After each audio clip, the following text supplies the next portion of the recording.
is thy leather apron and thy rule? What dost thou with thy best apparel on? You, sir, what trade are you? Truly, sir, in the respect of fine workmen, I am not, as you would say, a cobbler! Yeah! Answer me directly. A trade, sir, that I hope it may use with a safe conscience, which is indeed, sir, a mender of bad souls. What trade? Thou knave, what trade?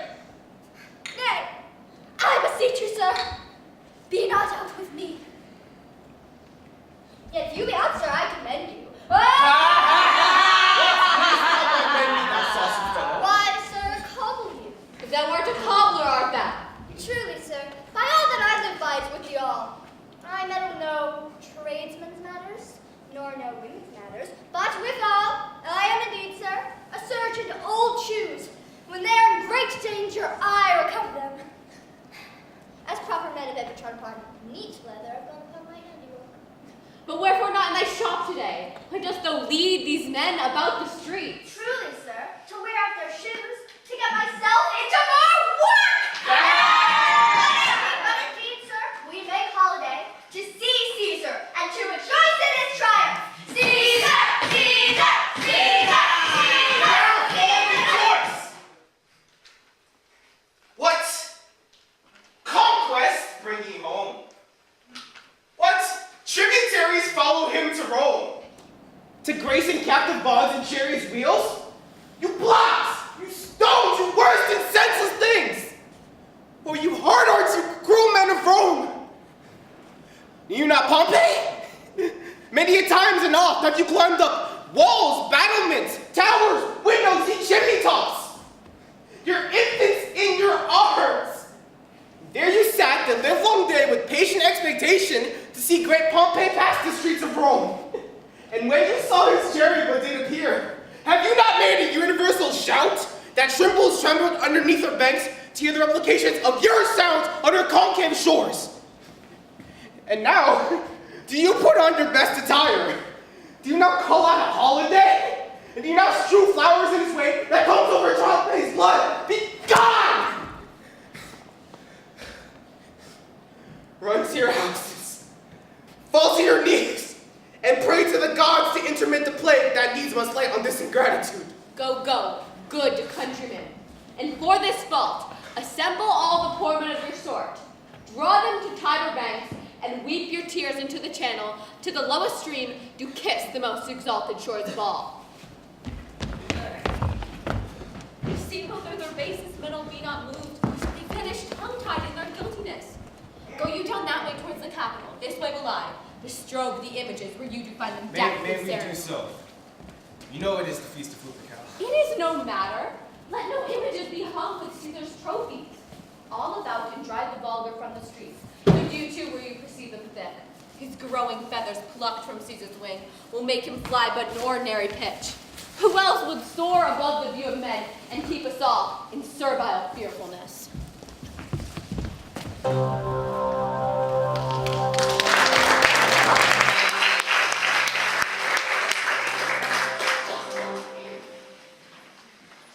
Caesar! Caesar! Caesar! Caesar! Caesar! Caesar! Caesar! Caesar! Caesar! Caesar! Caesar! Caesar! Caesar! Caesar! Caesar! Caesar! Caesar speaks. Calpurnia, hear my word. Stand you directly in Antonius's way when he doth run his course. Antonius! Caesar, my lord. Forget not in your speed, Antonius, to touch Calpurnia. For our elders say the baron, touched in this holy chase, shake off their sterile curse. I shall remember. When Caesar says do this, it is performed. Set on and leave no ceremony out. Caesar! Caesar! Caesar! Caesar! Caesar! Caesar! Caesar! Ah! Who calls? Bid every noise be still. Peace yet again. Who is it in the press that calls me? I did hear a tongue shriller than all music cry out Caesar. Speak once again. Beware the Ides of March! What sound is that? A soothsayer bids you beware the Ides of March. Set them before me, let me see their faces. Fellows, come up from the throng, look upon Caesar. What say you to me now? Speak once again. Beware the Ides of March! 'Tis but a dream. Let us leave them. Pass!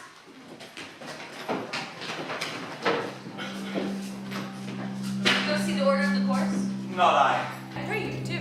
I am not gamesome. I do lack some part of that quick spirit that is in Antony. Let me not hinder, Cassius, your desires. I'll leave you. Brutus, I do observe you now of late, and I have not from your eye that gentleness and show of love as I was wont to have. You bear too stubborn and too strange a hand of your friend that loves you. Cassius, be not deceived. If I have veiled my look, I turn the trouble of my countenance merely upon myself. Vexed I am of late with passions of some difference, conceptions only proper to myself, which give some soil, perhaps, to my behaviors. But let not therefore my good friends be grieved. On which number, Cassius, be you one, nor construe any further my neglect than that poor Brutus, with himself at war, forgets the shows of love to other men. Then, Brutus, I much mistook your passions. By means whereof this breast of mine hath hidden thoughts of great value. Worthy cogitations. Tell me, good Brutus, can you see your face? No, Cassius, for the eye sees not itself, but by reflection, by some other things. 'Tis just, and it is very much lamented that you have no such mirrors as will turn your hidden worthiness into your eye that you might see your reflection. I have heard where many of the best respect in Rome, except immortal Caesar, speaking of Brutus and groaning underneath this age's yoke, had wished that Brutus had his eyes. Into what dangers would you lead me, Cassius, that you would have me seek unto myself for that which is not in me? Therefore, good Brutus, be prepared to hear. Since you know you cannot see yourself so well as by reflection, I, your glass, will modestly discover to yourself that of yourself which you yet know not of. And be not jealous on me, for I, a common laugher, or did use to stale my oaths of love to every new protester, or if you know that I do fawn on men and hug them hard and then after scandal them, or if you know that I do profess myself and banquet into all the rout, then hold me dangerous. What means this shouting? I do fear the people choose Caesar for their king. I do fear it, then must I think you would not have it so? I would not, Cassius. Yet I love him well, but wherefore do you hold me here so long? What is it that you would impart to me? If it be aught toward the general good, set honor in the one eye and death in the other, and I will look on both indifferently. But let the gods so speed me, as I love that name of honor more than I fear death. That virtue is in you, as well as I do know your outward favor. Well, honor is the subject of my story. I cannot tell what you and other men want of this life, but for my single self I had as lief not be as live to be in awe in such a thing as I myself. I was born as free as Caesar. So were you. We were both fed as well, and we could both endure the winter's cold as well as he. For once upon a raw and gusty day, the troubled Tiber chafing with her shores, Caesar said to me, "Darest thou, Cassius, now leap in with me into this angry flood and swim to yonder point?" I, accoutred as I was, plunged in and bade him follow. So indeed he did. The torrent roared, and we did buffet it with lusty sinews, throwing it aside and stemming it with hearts of controversy. But, ere we could arrive the point proposed, Caesar said to me, "Help me, Cassius, or I sink." I, as Ionis, our great ancestor, did from the flames of Troy upon his back the old Anchises bear, so from the waves of the Tiber did I, the tired Caesar. And now this man is become a king, and Cassius is a wretched creature and must bend her body if Caesar carelessly but nod on her. Another general shout. I do believe that these applauses are for some new honors that are heaped on Caesar. Why, man, he doth bestride the narrow world like a colossus, and we petty men walk under his huge legs and peep about to find ourselves dishonorable graves. Men at some time are masters of their fates. The fault, dear Brutus, is not in our stars, but in our hearts, that we are underlings. Brutus and Caesar. What should be in that, Caesar? Caesar? Why should that name be sounded more than yours? Write them together, yours is as fair a name. Sound them, it doth become the mouth as well. Weigh them, it is as heavy. Conjure with them, Brutus will start a spirit as soon as Caesar. Now in the name of all the gods at once, upon what meat doth this or Caesar feed, in which he has grown so great? Age, thou art shamed. Rome, thou hast lost a breed of noble blood. When went there, by name, since the great flood, when it was framed with more than with one man? That you do love me, I am nothing jealous. What you would work me to, I have some aim. What you have said, I will consider, and what you have to say, I will with patience hear, and find a time both meet to hear and answer such high things. Till then, my noble friend, chew upon this. Brutus had rather be a villager than to repute himself a son of Rome under these hard conditions as this time is like to lay upon us. I'm glad that my weak words have struck but thus much a show of fire from Brutus. The games are done, and Caesar is returning. As they walk by, pluck Casca by the sleeve, and he will, after his sour fashion, tell you what proceeded where you know today. I will do so. But look you, Cassius, the angry spot doth glow on Caesar's brow, and all the rest look like a chip in the train. Casca will tell us what the matter is. Antonius, Caesar? Let me have men about me that are fat, sleek-headed men, such that sleep o' nights. Yon Cassius has a lean and hungry look. She thinks too much. Such women are dangerous. Oh, fear her not, Caesar. She is not dangerous. She's a noble Roman and well given. Would she were fatter, yet I fear her not. Yet if my name were liable to fear, I do not know the person I should avoid so soon as that spare Cassius. She reads much. She is a great observer, and she looks quite through the deeds of men. She loves no plays, as thou dost, Antony. She hears no music. Seldom she smiles, and smiles in such a sort as if she mocked herself and scorned her spirit that could be moved to smile at anything. Such people as she be never at heart's ease when they behold a greater than themselves, and therefore they are very dangerous. I rather tell thee what is to be feared than what I fear, for always I am Caesar.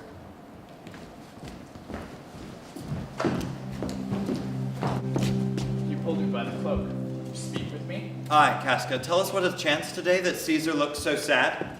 Why, you were with him, were you not? I should not then ask, Casca, what had chanced. Why, there was a crown offered him, and being offered him, he put it by with the back of his hand thus, and then the people fell a-shouting. What was the second noise for? Why, for that too. they shouted thrice. What was the last cry for? Why, for that too.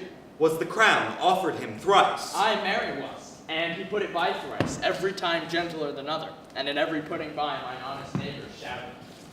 Who offered him the crown? Why, Antony. Tell us the manner of it, gentle Casca. I can as well be hanged as to tell the manner of it. It was mere foolery. I did not mark it. I saw Mark Antony offer him a crown, yet 'twas not a crown neither. 'Twas one of those coronets. And as I told you, he put it by once. But for all that, to my thinking, he would fain have had it. And then he offered it to him again, and then he put it by again. But to my thinking, he was very loath to lay his fingers off it. And then he offered it the third time. He put it the third time by, and still, as he refused it, the rabblemen hooted and clapped their chapped hands and threw up their sweaty nightcaps, and uttered such a deal of stinking breath, because Caesar refused it, that he had almost choked Caesar, for he swooned and fell down at it. And for mine own part, I durst not laugh for fear of opening my lips and receiving the bad air. But soft, I pray you. What, did Caesar swoon? He fell down in the marketplace and foamed at mouth and was speechless. 'Tis very like he hath the falling sickness. No, Caesar hath it not, but you and I and honest Casca, we have the falling sickness. I know not what you mean by that, but I am sure Caesar fell down.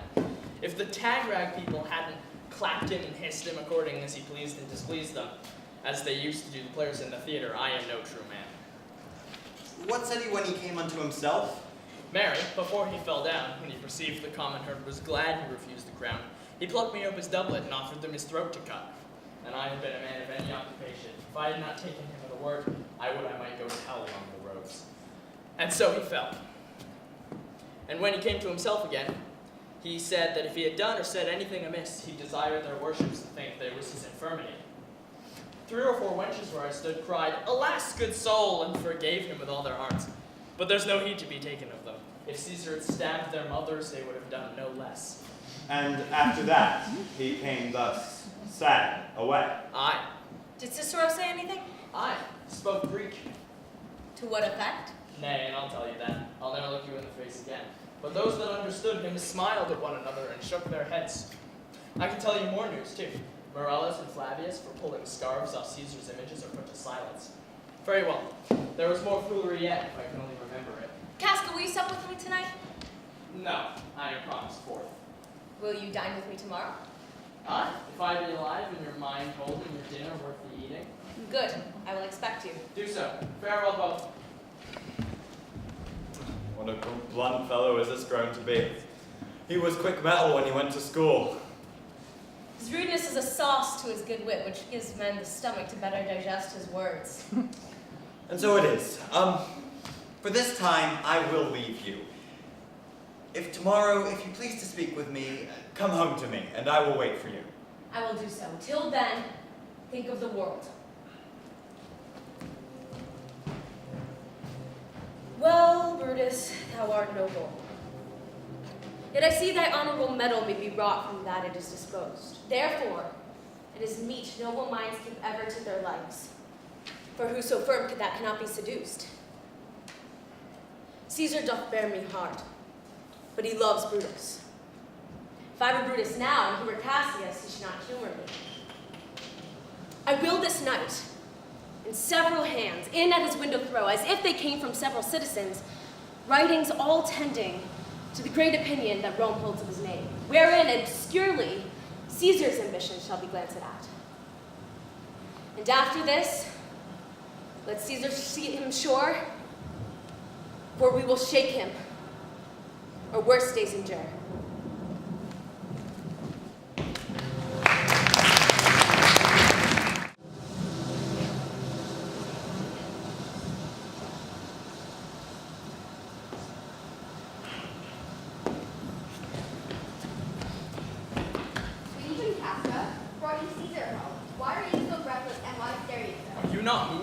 Sway of earth shakes like a thing unfirmed?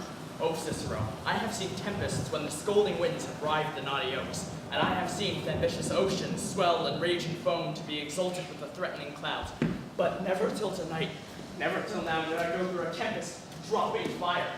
Either there is a civil strife in heaven, or else the world, too saucy with the gods and senses them to send destruction. Why, saw you anything more wonderful? A common slave, you know him well by sight, held up his left hand, which did flame and burn like 20 torches joined, and yet his hand, not sensible of fire, remained unscorched. Besides, I had not since put up my sword. Against the Capitol, I met a lion, who glared upon me and went surly by without annoying me. And there were drawn upon a heap 100 ghastly women, transformed with their fear, who swore they saw men all in fire walk up and down the streets. And yesterday, the bird of night did sit even at noonday upon the marketplace, hooting and shrieking. When these prodigies do so conjointly meet, let not men say that these are the reasons they are natural, for I believe they are portentous things unto the climate that they point upon. Indeed, it is a strange disposed time, but men may construe things after their fashion, clean from the purpose of things themselves. Come Caesar to the Capitol tomorrow. He doth, and he did bid Antonius send word to you he would be there tomorrow. Good night then, Casca. This disturbed sky is not to walk in. Farewell, Cicero.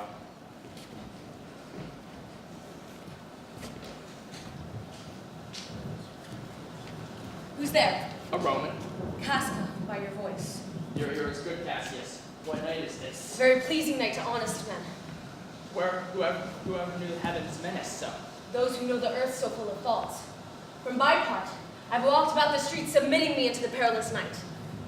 But wherefore did you so much tempt the heavens? It is the part of men to fear and tremble, when the most mighty gods by tokens send such dreadful heralds to astonish us. You are dull, Casca. And those sparks of life that should be in a Roman you do want, or else you use not. You look pale, and gaze, and put on fear, and cast yourself in wonder to see the strange impatience of the heavens. But if you would consider the true cause, why all these fires? Why these gliding ghosts? Why birds and beasts from quality and kind, why old men fool and children calculate, why all these things change from their ordinance, their natures and performant faculty to monstrous quality. Why then you shall find that the heavens have infused them with these spirits to make instruments of fear and warning upon some monstrous state. Now could I, Casca, name to thee a man most like this dreadful night, one that thunders, lightens, and roars as doth the lion in the Capitol, a man no mightier than thyself or me in personal action, yet prodigious grown, and fearful as these strange eruptions are. 'Tis Caesar that you mean, is it not, Cassius? Let it be who it is. For Romans now have thews and limbs like to their ancestors. But, woe the while, our fathers' minds are dead, and we are governed with our mother's spirits. Our yoke and suffering shows us womanish. Indeed. They say the senators mean to establish Caesar as king tomorrow, and he shall wear his crown by sea and land in every place save here in Italy. I know where I will wear the stagger then. Cassius from bondage will deliver Cassius. Therein, ye gods, you make the weak most strong. Therein, ye gods, you tyrants do defeat. Nor stony tower, nor walls of beaten brass, nor airless dungeon, nor strong links of iron can be retentive to the strength of spirit. But life, being weary of these worldly bars, never lacks the power to dismiss itself. If I know this, know all the world besides, that part of tyranny that I do bear I can shake off at pleasure. So can I. So every bondman in his own hand holds the power to cancel his captivity. Why should Caesar be a tyrant then? Poor man! You were no wolf, but that he sees the Romans are but sheep. You were no lion, were not the Romans hinds. He that will with haste will make a mighty fire begins it with weak straws. What trash is Rome? What rubbish and what offal when it serves to illuminate so vile a thing as Caesar? But, O grief, where hast thou led me?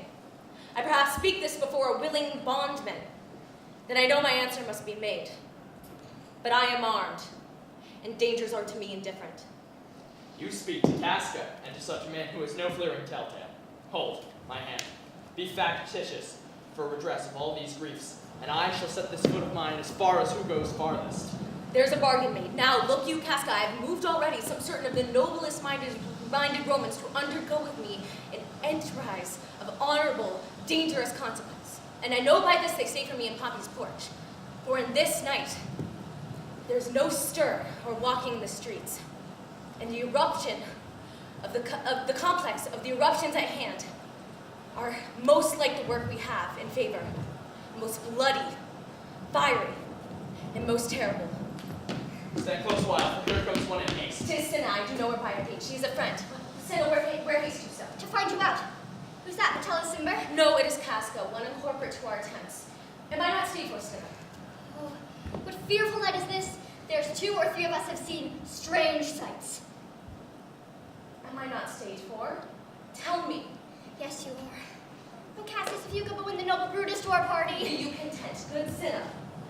Look, you lay this in the pirate's chair where Brutus may behind it. Throw this in at his window. Set this up with wax upon old Brutus' statue. That done, repair to Pompey's porch where you will find us. Is Decius Brutus and Trebonius there? All but Metellus and he's gone to seek you at your house. Well, I will hide and so bestow these papers as he made me. That done, repair to Pompey's porch. Casca, you and I will yet ere day see Brutus at his house. 3 parts of him is ours already, and the man entire yields him ours upon the next encounter. Oh, he sits high in all the people's hearts. And that which would seem offense in us, his countenance, like richest alchemy, will change to virtue and to worthiness.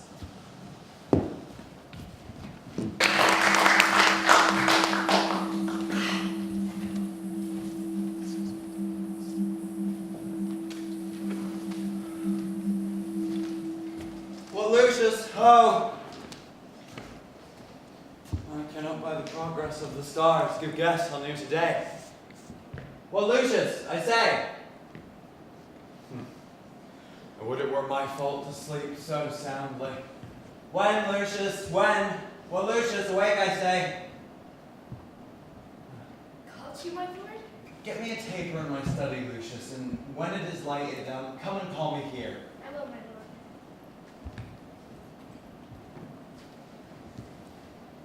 It must be by his death. For my part, I know no personal cause to spurn at him, but for the general. He would be crowned. How that might change his nature, there's the question. It is the bright day that brings forth the adder, and that craves wary walking. Crown him that. And then, I grant, we put a sting in him, that at his will he may do danger with. The abuse of greatness is when it disjoins remorse from power, and to speak truth of Caesar, I have not known when his affection swayed more than his reason, but 'tis a common proof that lowliness is young ambition's ladder. Or to the climber upward turns his face, but when he once attains the utmost round, he then unto the ladder turns his back, looks in the clouds, scorning the base degrees by which he did ascend.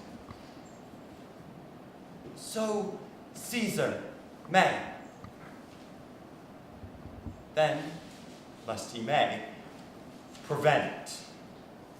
And since the quarrel will bear no color for the thing he is, fashion it thus that what he is, augmented, would run to these and these extremities. And therefore, think him as a serpent's egg, which, hatched, would, as his kind, grow mischievous, and kill him in the shell. The tainted bird is in your closet, sir. Searching the window for a flint's paper was sealed up. I am sure it did not lie there when I went to bed. Get you to bed again. It is not day. Oh, is not tomorrow, boy, the Ides of March? I do not, sir. Look in the calendar. Bring me word. I will, sir. The exhalations whizzing in the air give so much light that I may read by them.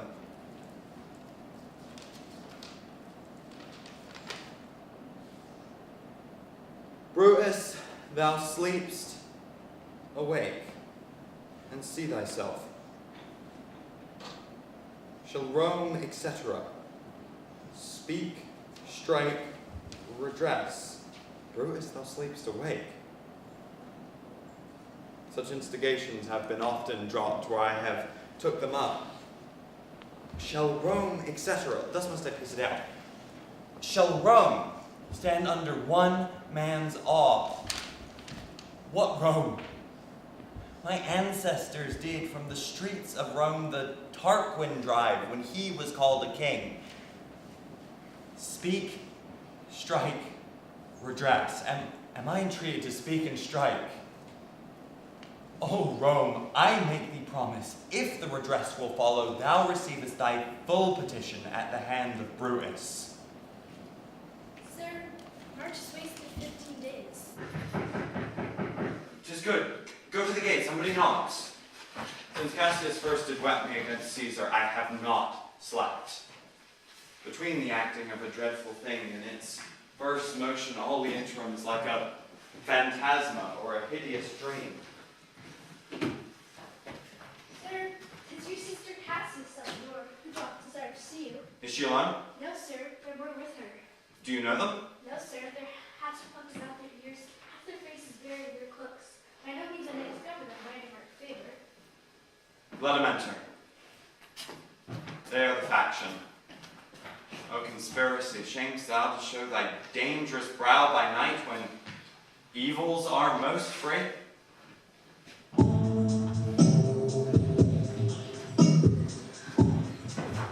think you're too old and underdressed. Good mornings, do we trouble you? I have been up this hour, awake all night. Know why these men that come along with you? Yes, every man of them, and no one here but honors you, and every one doth wish you have but that opinion of yourself which every noble Roman bears of you. This is Trebonius. He is welcome hither. This Decius Brutus. She is welcome too. This Casca, this Cinna, and this Metellus Cimber. They are all welcome. What watchful cares do interpose themselves betwixt your eyes and night?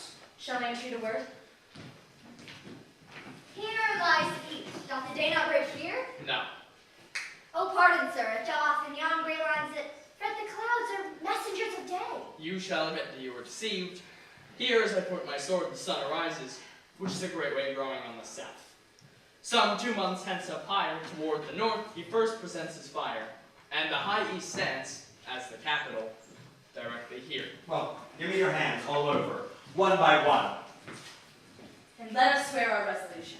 No, not oath, not the face of men, the sufferance of our souls, the time's abuse. If these be motives weak, break off the times, and let every man hence to his idle bed, so let high-sighted tyranny range on till each man drop by lottery. But if these, as I am sure they do, bear fire enough to kindle cowards, and to steal with valor the melting spirit of women, then, countrymen, what need we any spur but our own cause to prick us to redress, but do not stain the even virtue of our enterprise, nor the insuppressive metal of our spirits, to think that o'er our cause or our performance did eat an oath, when every drop of blood that every Roman bears, and nobly bears, is guilty of several bastardy if he do break the smallest particle of any promise that hath passed from him. But what of Cicero? Should we sound him? I think he will stand very strong with us. Let us not leave him out. No, by no means. Let us have him, for his silver hair shall purchase us a good opinion, and by men's voices to commend our deeds. It shall be said, his judgment ruled our hands, and all of our youths and wilderness shall no whit appear, but all be buried in his gravity. Oh, name him not. Let us not break with him, for he will never follow anything that other men begin. Then leave him out. Indeed, he is not fit. Shall no man else be touched but only Caesar? Well urged, Cinna. I think it is not meet Mark Antony, so well beloved of Caesar, should outlive Caesar. We shall find him a shrewd contriver, and his means, who know, if he improve them, may stretch so far as to annoy us all, which prevent, let Antony and Caesar fall together. Our course will seem too bloody, Caius Cassius. To cut the head off and then hack the limbs, like wrath and death and envy afterwards. For Antony is but a limb of Caesar. Let's be sacrificers, but not butchers, Caius. We all stand up against the spirit of Caesar, and in the spirit of men, there is no blood. Oh, that we then could come by Caesar's spirit and not dismember Caesar. But, alas, Caesar must bleed for it. And, gentle friends, let's kill him boldly, but not wrathfully. Let's carve him as a dish fit for the gods, not hew him as a carcass fit for hounds, and let our hearts, as subtle masters do, stir up their servants to an act of rage, and after, seem to chide him. This shall make our purpose necessary, and not envious, which, so appearing to the common eyes, we shall be called perjurers, not murderers. And for Mark Antony, think not of him, for he can do no more than Caesar's arm when Caesar's head is off. And yet I fear him, for in the grafted love he bears to Caesar. Alas, good Cassius, do not think of him. If he loves Caesar, all that he can do is to himself, take thought and die for Caesar, and that were much he should, for he is given to sports, to wildness, and much company. There is no fear in him. Let him not die, for he will live and laugh at this hereafter. Peace, count the clock. The clock hath stricken 3. 'Tis time to part. But it's doubtful yet whether Caesar will come forth today or not. For your superstitious scorn of late, quite clearly made opinion he held of fantasy, dreams, and ceremonies. It may be these apparent prodigies, the unaccustomed terror of this night, and the persuasion of his augurs that may hold him from the capital today. Never fear that if he be so resolved. I can oversway him. For he loves to hear how unicorns may be betrayed with trees, and elephants with holes, bears with glasses, lions with toils, and men with flatterers. And when I tell him he hates flatterers, he says he does, being thus flattered. Let me work, for I can give his humor the true bent, and I will bring him to the capital. Nay, we will all of us be there to fetch him. At the 8th hour, is that the uttermost? Be that the uttermost, and fail not then. Caius Ligarius doth bear Caesar hard. Who rated him for speaking well upon Pompeii? I wonder what of you have thought of him. Good Metellus, go along by him. He loves me well, and I have given him reasons. Send him but hither, and I'll fashion him. The morning comes upon us. We'll leave you, Brutus. And friends, disperse yourselves. But all remember what you have said, and show yourselves true Romans. Gentlemen, look fresh and merrily, and our looks put on our purposes, but bear it as our Roman actors do, with untired spirits and formal constancy. And so, good morrow to you, everyone.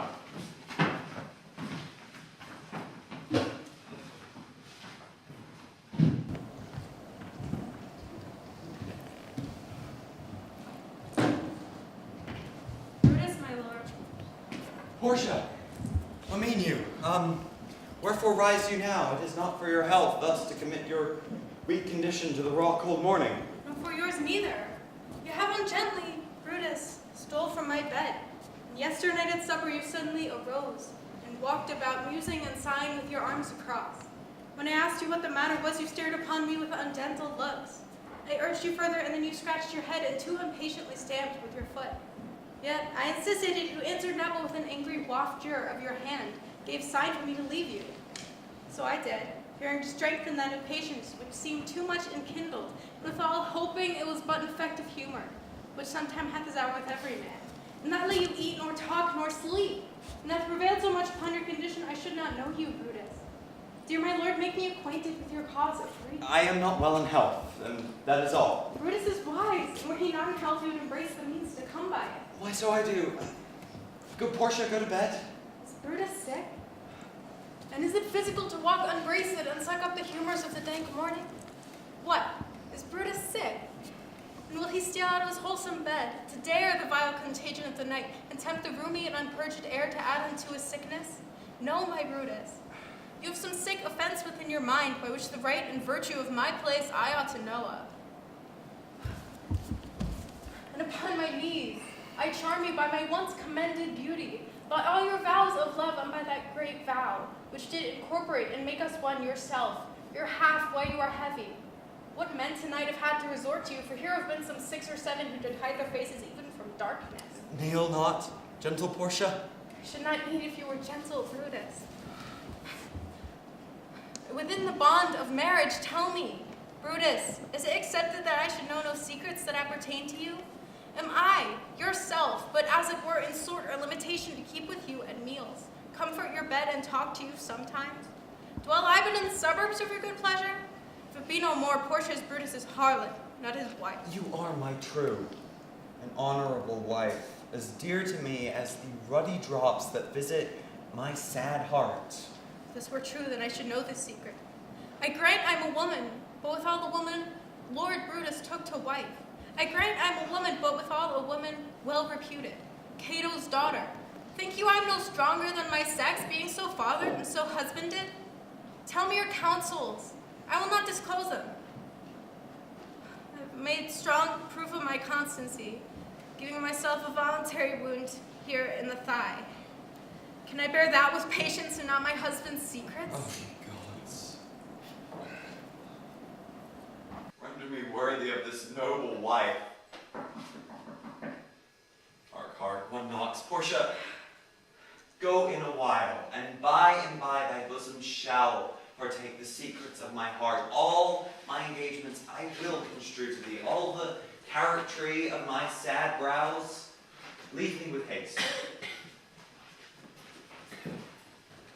Lucius, who's the knocks? He's a sick man that speaks to you. Oh, Caius Ligarius, the Metellus baker. Boys, one side. Caius Ligarius, how?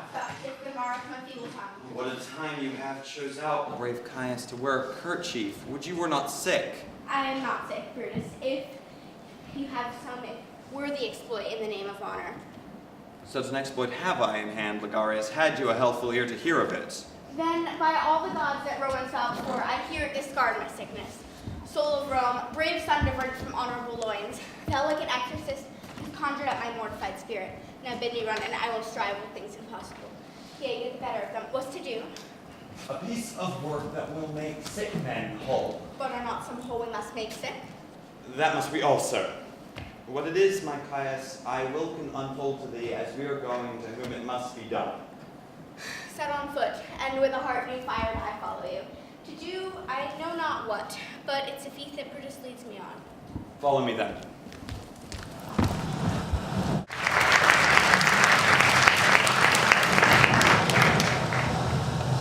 Nor heaven nor earth hath permitted peace tonight. Thrice have Calpurnia cried out in her sleep, help! Oh, they murder Caesar. Who's within? My lord. Go, bid the priests to present sacrifice and bring me their opinions of success. My lord. What mean you, Caesar? Think you to walk forth? You shall not stir out of our house today. Caesar shall forth. The things that once threatened me never but looked on my back, and they shall see the face of Caesar, they are vanishing. Caesar never stood on ceremonies, yet now they fright me. There's one within besides the things that we've heard and seen.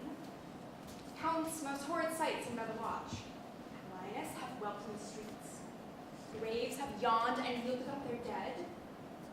Fierce fiery warriors have fought upon the clouds, in ranks and squadrons and right form of war. Drizzled blood upon the Capitol. Noises of battle heard in the air, horses did neigh, dying men did groan, ghosts did shriek and squeal about the streets of Caesar. These things are beyond all use, and I do fear them. What can be avoided whose end is purposed by the mighty gods? Yet Caesar shall forth, for these predictions are to the world in general, as to Caesar. When peckers die, there are no comets seen. The heavens themselves blaze forth the death of princes. Cowards die many times before their deaths. Valiant never taste death but once. Of all the wonders that I have yet heard, it seems to me most strange that men should fear, seeing that death, a necessary end, will come when it will come. What say you, others? They would not have to stir forth today. Plucking the entrails of an offering forth, they could not find a heart in the beast. The gods do this in shame of cowardice. Caesar should be a beast without a heart. He should stay home today for fear. No, he shall not. Danger knows full well that Caesar is more dangerous than he.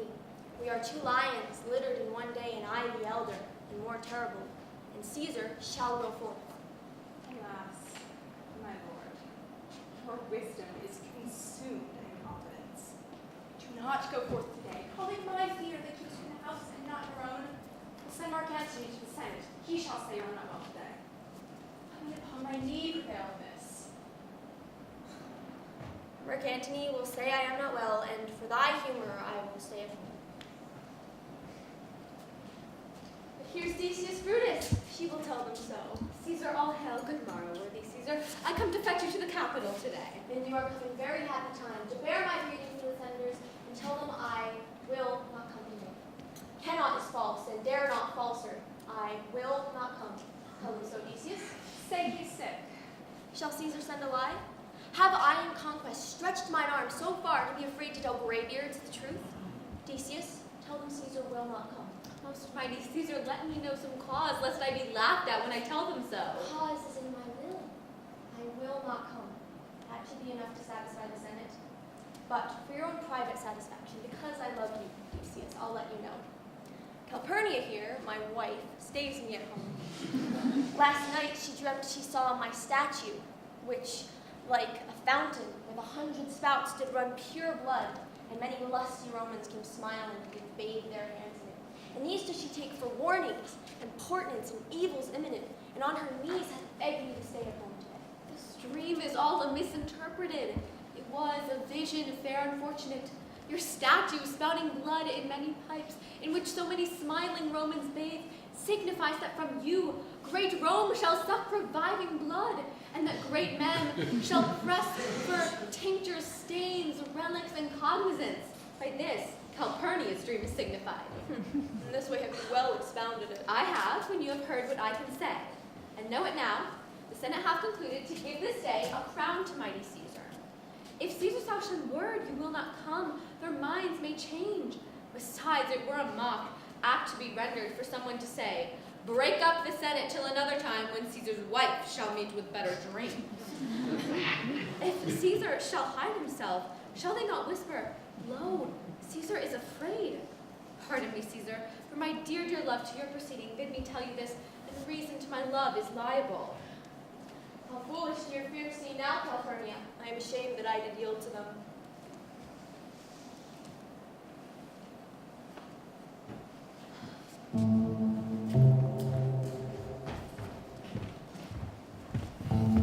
What, Brutus? Are you stirred so early too? Ah, good morrow, Casca.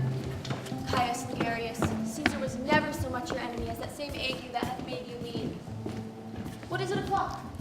Caesar, 'tis struck an 8. Thank you for your pains and courtesies. See, Antony, that revels long a nights is notwithstanding up. Good morrow, Antony. So she loves noble Caesar. Now Cinna, now Metellus, what Trebonius? I have an hour's talk in store for you. Be near me that I may remember you. Caesar, I will. And so near will I be, that their best friends will wish I had been further. Good friends, let us go in and taste some wine together, and we, like friends, will straightway go together.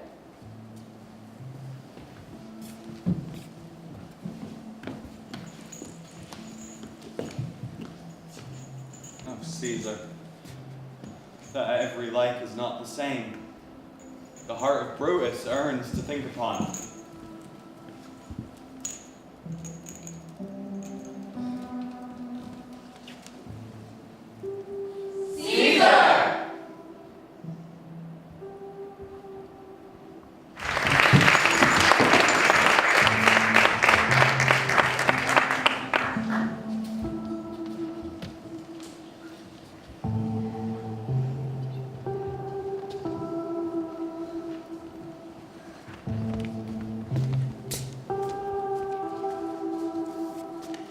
Caesar, beware of Brutus. Take heed of Cassius. Come not near Casca. Have an eye to Cinna. Trust not Trebonius. Decius Brutus loves thee not. Mark well Metellus Cimber. Thou hast wronged Caius Ligarius. There is but one mind in all these men, and it is bent against Caesar. If thou beest not immortal, look about you. Security gives way to conspiracy. Thy lover, Artemidorus. Here I will stand till Caesar pass along, and as a suitor will I give him this. My heart laments that virtue cannot live out of teeth of emulation. O Caesar, if thou read this, thou mayest live. If not, the fates with traitors do contrive.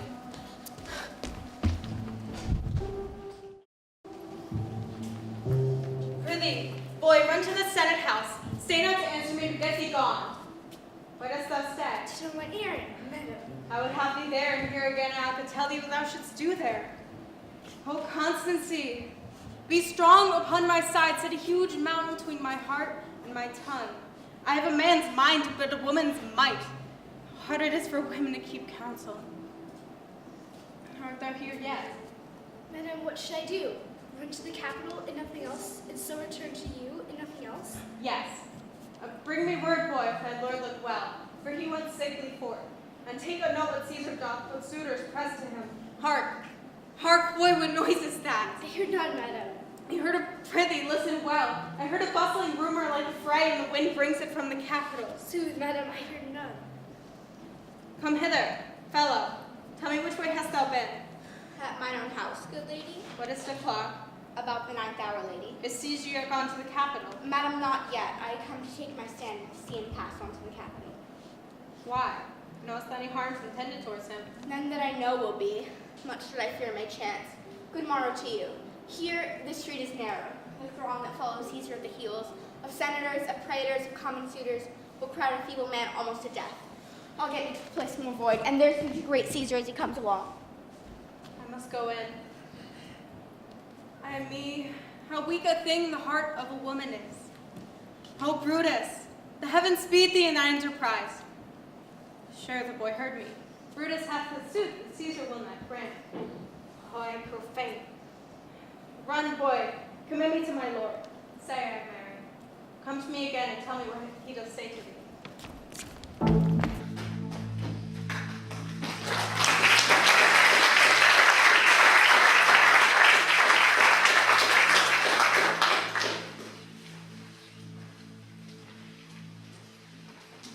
guys of March are come. I Caesar was not gone. Hail Caesar, read the schedule. Trebonius, doth desire you to read at your best leisure this his humble suit. Oh, Caesar, read mine first, for mine's a suit that touches Caesar nearer. Read it, great Caesar. What touches us ourselves will last we serve. Delay not, Caesar, read it instantly. What is the fellow mad? Sir Rock, get place. Come, urge your petitions in the streets. Come to the Capitol. I wish your enterprise today may thrive. What enterprise, Papilius? Fare you well. What's up, Papilius Lena? You wish today our enterprise might thrive. I think our purpose is discovered. Look how he makes the Caesar mark him. Asca, be sudden, for we fear prevention. Brutus, what shall be done? If this be known, Cassius and Caesar shall never turn back, for I will slay myself. Cassius, be constant. Papilius Lena speaks not of our purposes, for look, he smiles, and Caesar doth not change. Trebonius knows his time. Look, you Brutus. He draws Mark Antony out of the way. Where is Metellus Silver? Let's go and presently prefer a suit to Caesar. He is addressed. Press here and second him. Casca, you were the first to raise your hand. Are we all ready? What is now missed that Caesar and his council must redress? Most high, most mighty, most pursuing Caesar, Metellus Kimber lays before thy seat a humble heart. I must prevent thee, Cimber. These couchings, these lowly courtesies, might fire the bloods of ordinary men and turn preordinance and first decree into the laws of children. Be not fond to think that Caesar bears such rebel blood that will be thawed from the true quality by that which melteth fools. I mean, sweet words, low crooked curtsies, and base spaniel fawnings. Thy brother, by decree, is banished. If thou dost bend and pray and fawn for him, I spur thee like a cur out of my way. No, Caesar doth not wrong, nor without cause will he be satisfied. Is there no voice more worthy than my own to sound in great Caesar's ear for the repleting of my banished brother? I kiss thy hand, but not in flattery, Caesar, desiring thee that Publius Cimber may have immediate freedom of repeal. What, Brutus? Pardon, Caesar. Caesar, pardon. As low as to thy foot doth Cassius fall to beg enfranchisement for Publius Cimber. I should be well moved if I were as you. If I could pray to move, prayers would move me. But I am constant as the northern star, whose true fixed and resting quality there is no fellow in firmament. The skies are painted with unnumbered sparks. They are all fire, and every one doth shine. Yet in their number I do know but one that holds his place. So in the world, 'tis well furnished with men, and men are flesh and blood and apprehensive. Yet in their number I do know but one that unassailable holds his rank, unshaked of motion, and that I am he. Let me show it a little, even in this, that I was constant Cimber should be banished, and constant to remain to keep him so. Oh, Caesar! Hence! Will thou lift up Olympus? Doth Brutus not bootless kneel? Speak! Hands for me!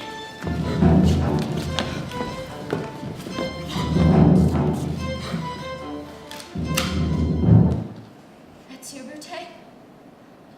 Then fall, Caesar.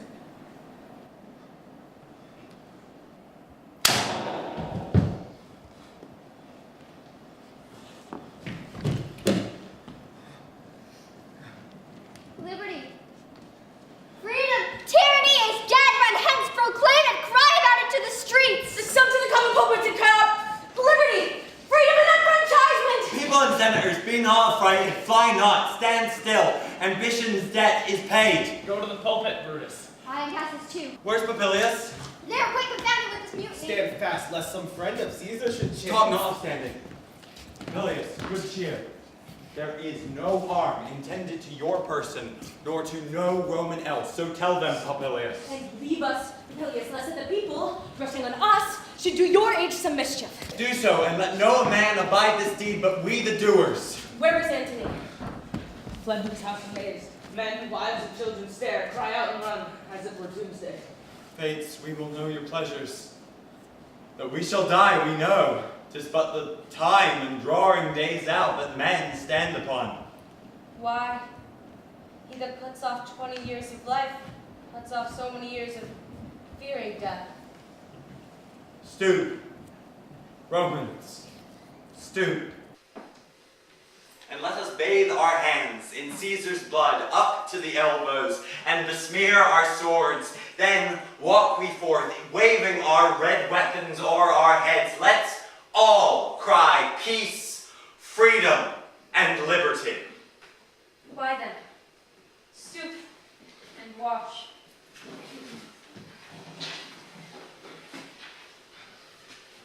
How many ages hence shall this or lofty scene be played out in states unborn and accents yet unknown? How many times shall Caesar bleed in sport that now, on Pompey's basis, lies along no worthier than the dust?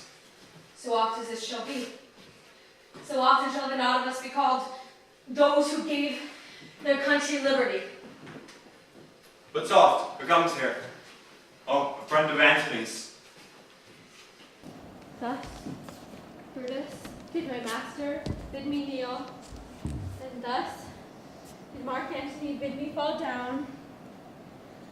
Being prostrate, thus he bade me say, Brutus is noble, wise, valiant, and honest. Caesar was mighty, bold, royal, and loving.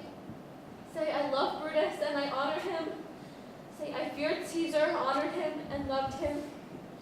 If Brutus will vouchsafe that Antony may safely come to him, and be resolved, how Caesar hath deserved to lie in death, that he shall not love Caesar dead so well as Brutus living, but will follow the fortunes and affairs of noble Brutus through the hazards of this untrod state with all true faith, so says my master Antony. My master is a wise and valiant Roman. I never thought him worse.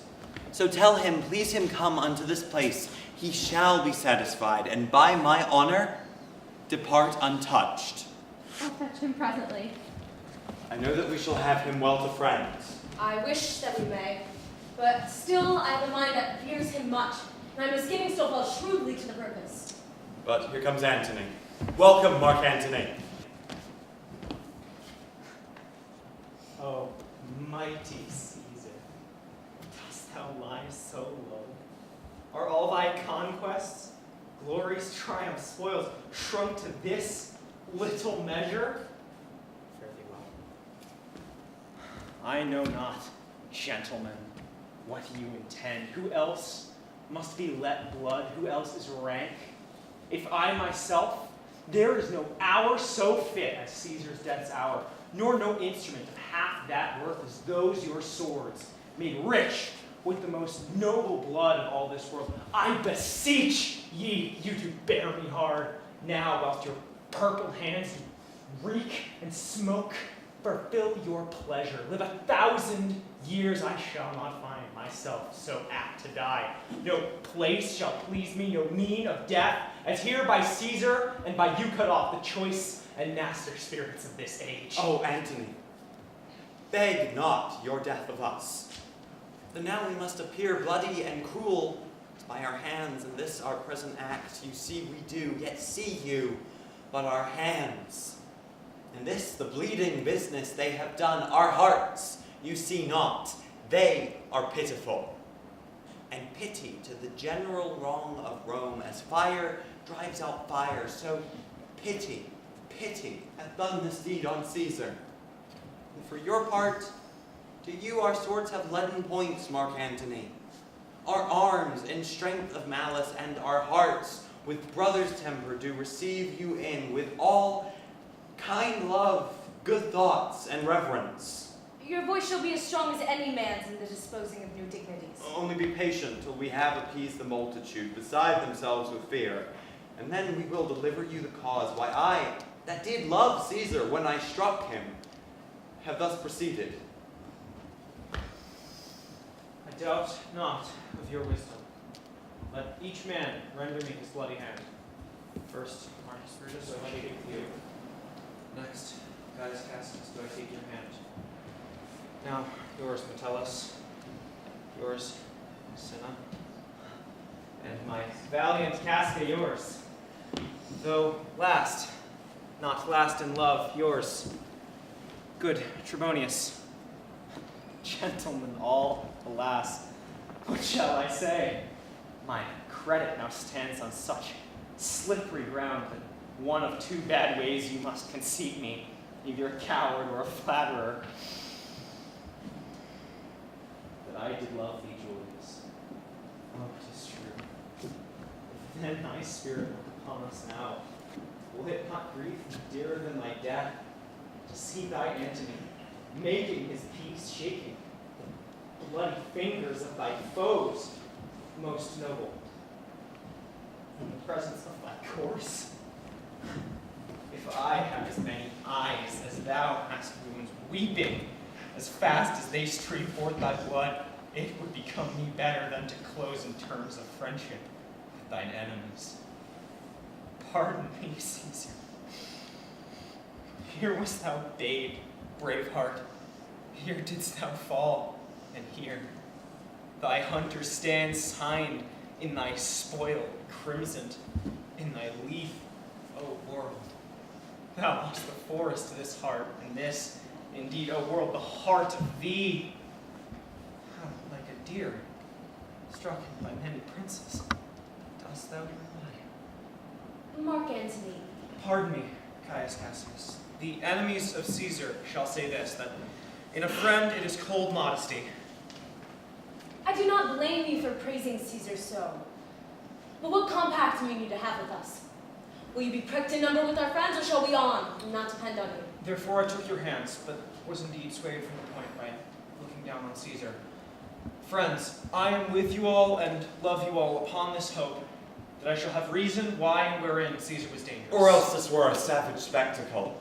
Our reasons are so full with good regard, that were you, Antony, the son of Caesar, you should be satisfied. That's all I seek, and am moreover suitor that I may produce his body to the marketplace, and in the pulpit, as becomes a friend, speak in the odor of his funeral. You shall, Mark Antony. Brutus, a word with you. You know not what you do. Do not consent that Antony speak in his funeral.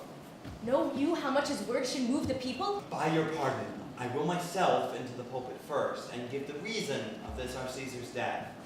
When Antony shall speak, I shall protest he speaks by leave and by permission. It shall advantage us more than do us wrong. I know not what will take place. I do not like it. Mark Antony, here, take you Caesar's body. You shall not, in your funeral speech, blame us, but speak all good you can devise of Caesar, and say you do it by our permission. Else shall you not have any hand at all at Caesar's funeral. And you shall speak in the same pulpit whereto I am going after my speech is ended. Be it so. I do desire no more. Prepare the body then, and follow us.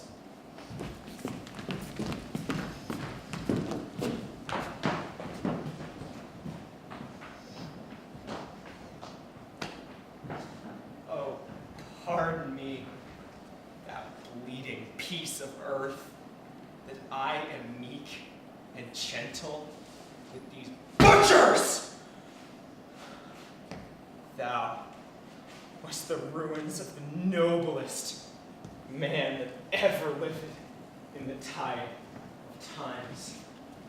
Woe to the hands that shed this costly blood.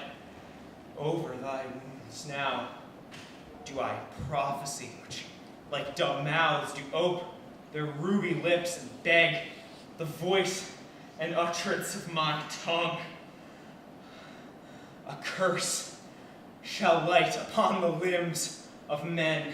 Domestic fury and fierce civil strife shall cumber all the parts of Italy. Blood and destruction shall be so in use, and dreadful objects so familiar that mothers shall but smile when they behold their infants quartered with the hands of war. All pity choked with custom of fell deeds, and Caesar's spirit ranging for revenge with 8 by his side, come hot from hell, will in these confines with a monarch's voice cry havoc, and let slip the dogs of war. This foul deed shall smell above the earth with carrion men groaning for burial. You serve Octavius Caesar, do you not? I do, Mark Antony. Caesar did right for him to come to Rome.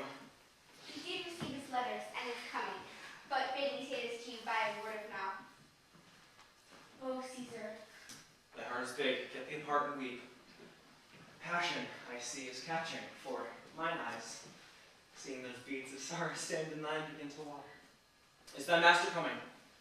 He lies tonight within the 7 leagues of Rome. Post back with speed, and tell him what hath chanced. Here is a mourning Rome, a dangerous Rome, no Rome of safety for Octavius yet. Hie hence, and tell him so. Yet, stay a while. Thou shalt not forth if I have borne this course unto the marketplace. There I shall try my oration how the people take the cruel issue of these bloody men, according to which thou shalt discourse King Octavius in state of thanks. Lend me your hand.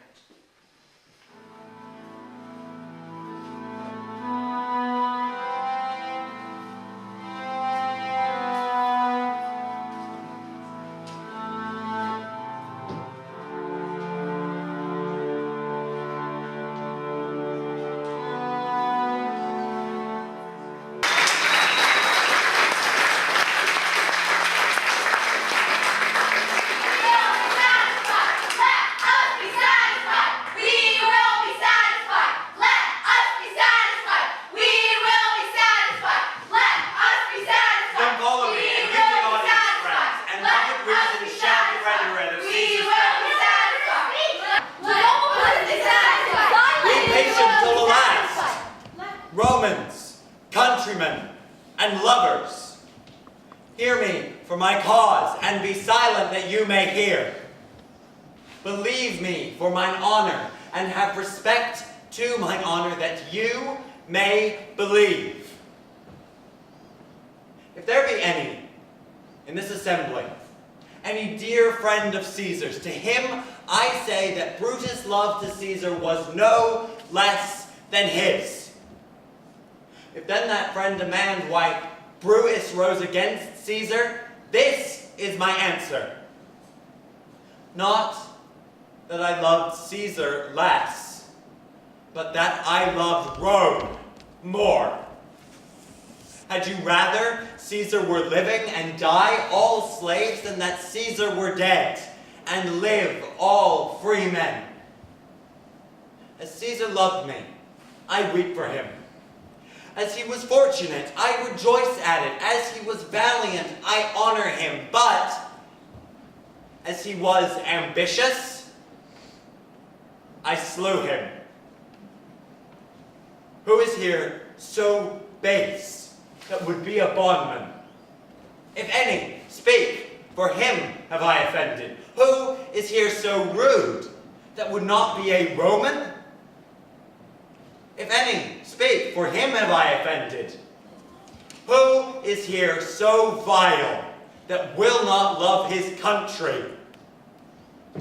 If any, speak, for him have I offended.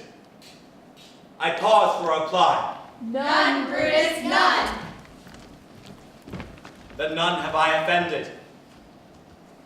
I have done no more to Caesar than you shall do to Brutus. But here comes Mark Antony, who, though he had no hand in Caesar's death, shall receive the benefit of his dying, a place in the commonwealth, as which of you shall not? With this I depart. But as I slew my best lover for the good of Rome, I have that same weapon for myself, when it shall please my country to need my death. Live, Brutus, live, live. Bring a triumph home to his house. Give him a statue of his ancestors. Let him be Caesar. Caesar's better part shall be crowned in Brutus! My countrymen, good countrymen, let me depart alone. And for my sake, stay here with Antony. Do grace to Caesar's death, and grace his speech, which Mark Antony, by our permission, is allowed to make. I do entreat you, not a man depart, save I alone, till Antony have spoke. Stay, ho, and let's hear Mark Antony. Let him go up into the public chair. We'll hear him. Noble Antony, go up. For Brutus' sake, I am beholden to you.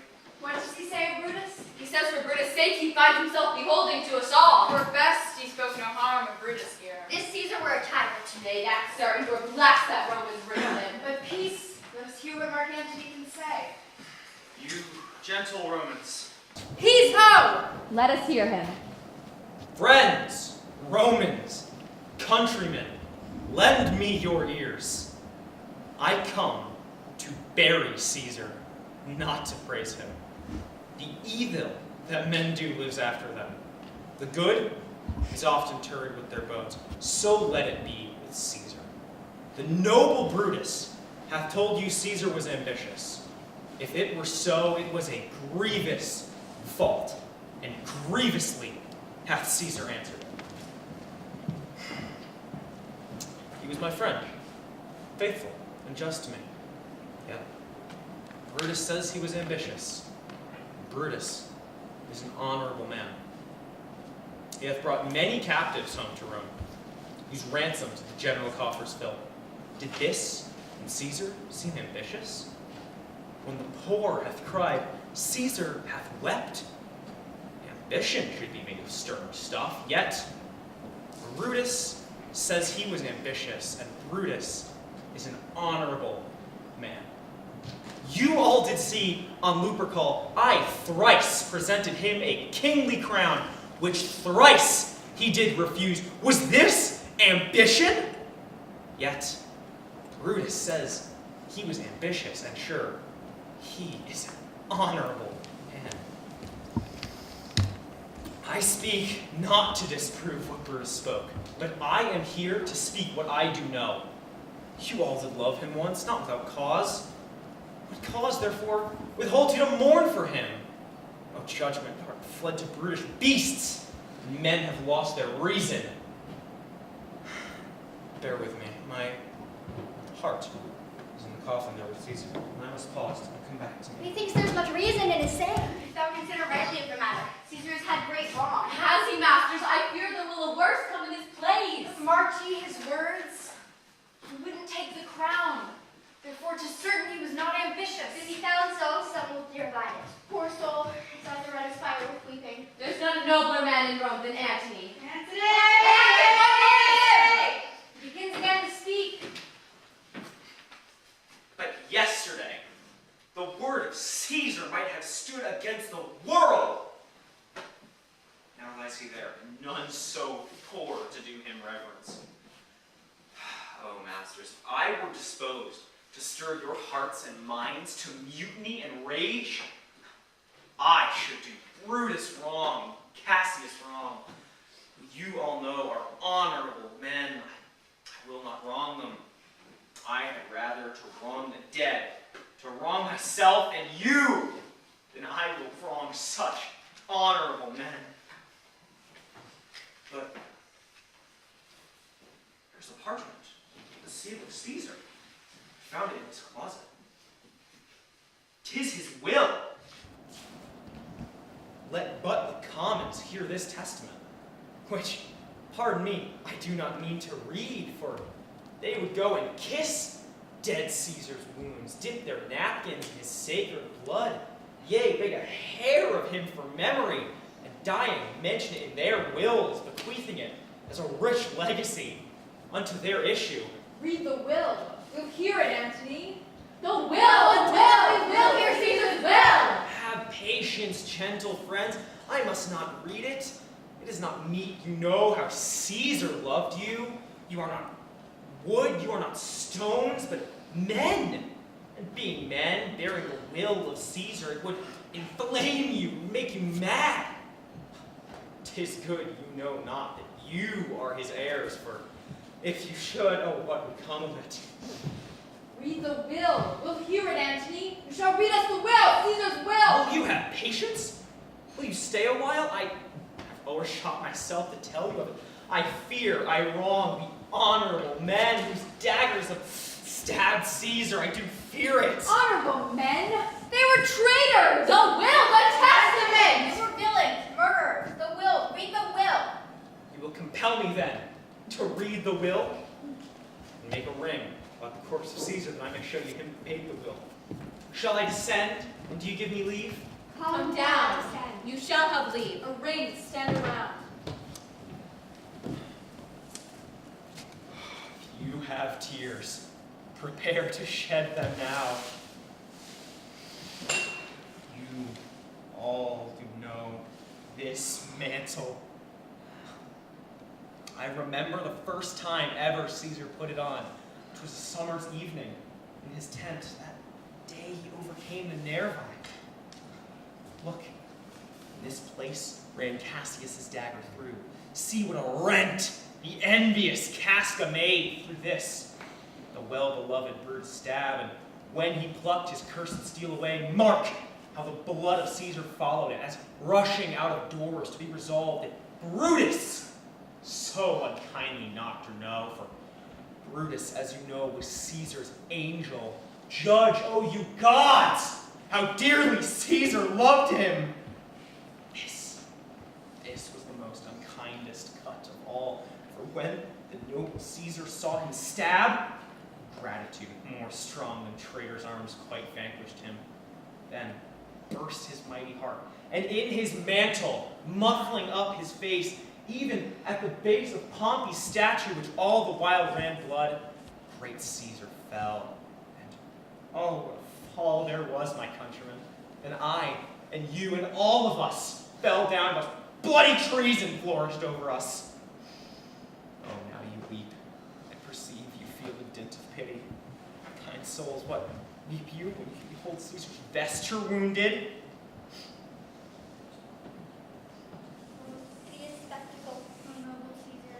A woeful day for traitors, villains. A most bloody sight.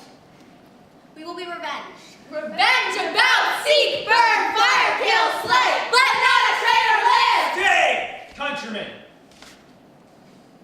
Good friends, sweet friends, let me not stir you up to such a sudden flood of mutiny. They that have done this deed are honorable. What private griefs they have, alas, I know not that made them do it. They are wise and honorable, and will no doubt with reasons answer you.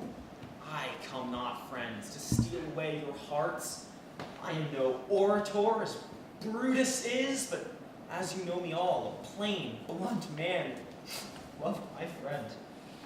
And that they know full well, gave me public leave to speak of him. I have neither wit, nor words, nor worth, action, nor utterance, nor the power of speech to stir men's blood. I only speak right on. I tell you that which you yourselves do know. Show you sweet Caesar's wounds, poor dumb mouths, and bid them speak for me. Oh, but were I Brutus, and Brutus Antony, there were an Antony could ruffle up your spirits and put a tongue in every wound of Caesar that should move the very stones of Rome to rise in mutiny. Well, mutiny! Burn the house of Brutus! Away then, come seek the conspirator! Yet hear me, countrymen. Yet hear me speak. Friends, you go to do you know not what, wherein hath Caesar thus deserved your loves? Alas, you know not. I must tell you then. You have forgot the will I told you of. It's true the will, let's stay near the will! Here is the will.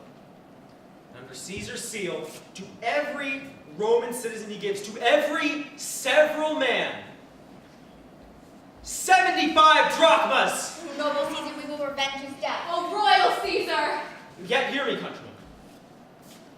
Moreover, he hath left you all his walks, his private arbors and new planted orchards this side Tiber. He hath left them you and to your heirs forever, common pleasures, to walk abroad and recreate yourselves. Here was a Caesar! When comes such another? Never, come away! We will be satisfied! Let us be satisfied! We will be satisfied! Mischief. Let us be satisfied! Thou art at work. Now take what course thou wilt.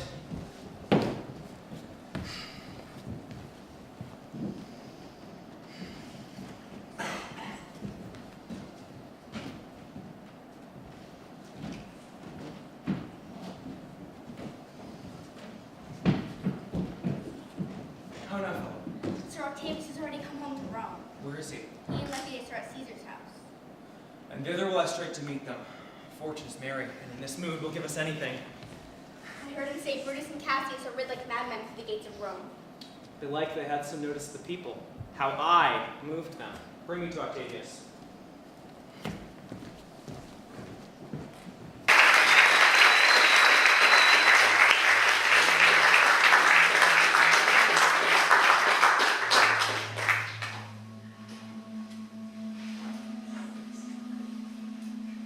I dreamt tonight that I did feast with Caesar, and things unlucky charge my fantasy. I have no will to wander forth of doors, yet something leads me forth. What is your name? Where are you going? Where do you dwell? Are you a married man or a bachelor? Enter every man directly. Briefly. Aye, wisely. Aye, and truly, you were best. What is my name? Whither I am going? Where do I dwell? Am I a married man or a bachelor? Then to answer every man directly and briefly, wisely and truly. Wisely I say, I am a bachelor. Self as much as say they are fools that marry, but there may a bank come out of here. Proceed directly. Directly, I am going to Caesar's funeral. As a friend or an enemy? As a friend. That matter is answered directly. For your dwelling briefly? Briefly, I dwell by the Capitol. Your name, sir? Truly. Truly, I am Cinna. Tear him to pieces, he is a conspirator. I am Cinna the poet. I am Cinna the poet. Tear him for his bad verses. Tear him for his bad verses. I am not Cinna the conspirator. It is no matter. His name is